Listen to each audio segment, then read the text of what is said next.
Et si je vous disais qu'un fantôme, entièrement inventé de toutes pièces, avait commencé à se manifester dans le monde réel? Qu'un esprit créé par l'imagination collective d'un groupe de personnes s'était mis à répondre, à bouger des objets, à produire des phénomènes physiques? Voici l'étrange et véritable histoire de Philippe, l'esprit inventé qui a pourtant pris vie. Cette séance de spiritisme a été filmée. Tu verras les images d'archives en fin de vidéo. Reste jusqu'au bout pour ne rien rater. Le monde est plein de secrets, d'énigmes troublantes, de vérités cachées, d'expériences terrifiantes. Nous faisons un voyage vers le mystère, vers l'inconnu, vers le doute, vers le paranormal. Tu viens avec nous ?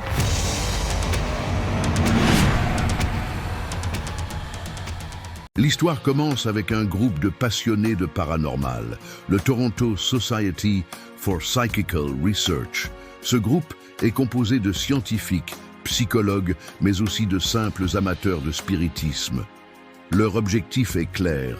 Ils veulent démontrer que les fantômes ne sont pas forcément réels, mais qu'ils peuvent être le fruit de l'imagination collective, ou même de phénomènes psychiques internes.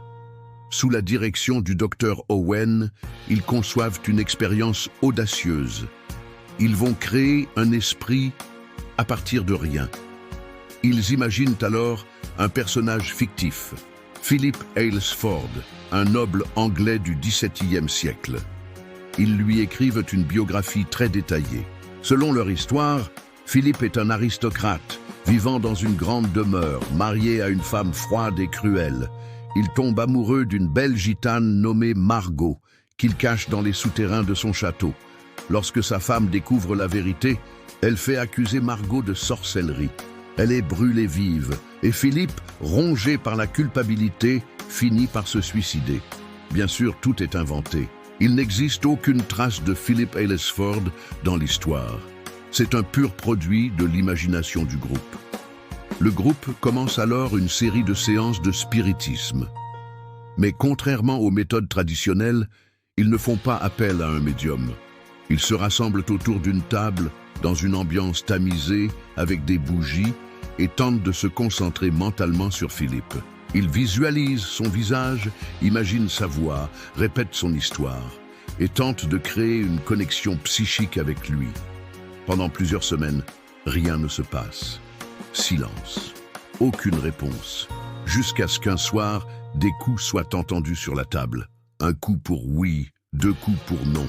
Peu à peu, Philippe commence à interagir avec le groupe. Il répond aux questions. Mais chose étrange, il ne révèle jamais des informations en dehors de ce que le groupe connaît déjà. Cela renforce l'idée qu'il est une création mentale. Pourtant, les coups deviennent plus forts. La table se met à vibrer, à bouger, parfois même à se soulever du sol.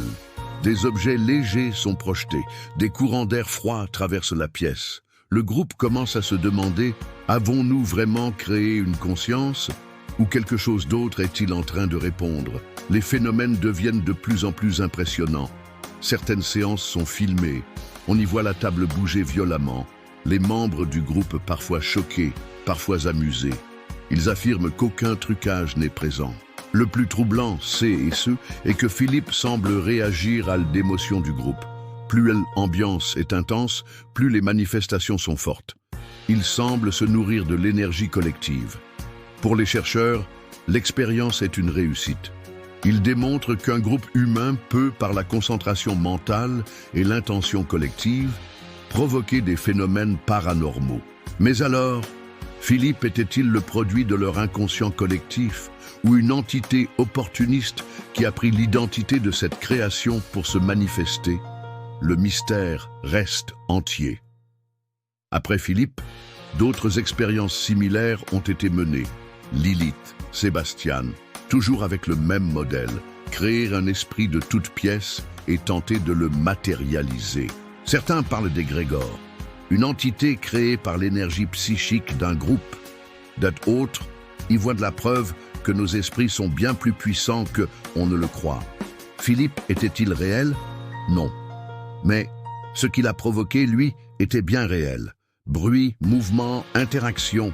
Il est devenu plus qu'une idée, il est devenu un phénomène. Et si nous pouvions créer nos propres fantômes? Et toi, que penses-tu de cette histoire?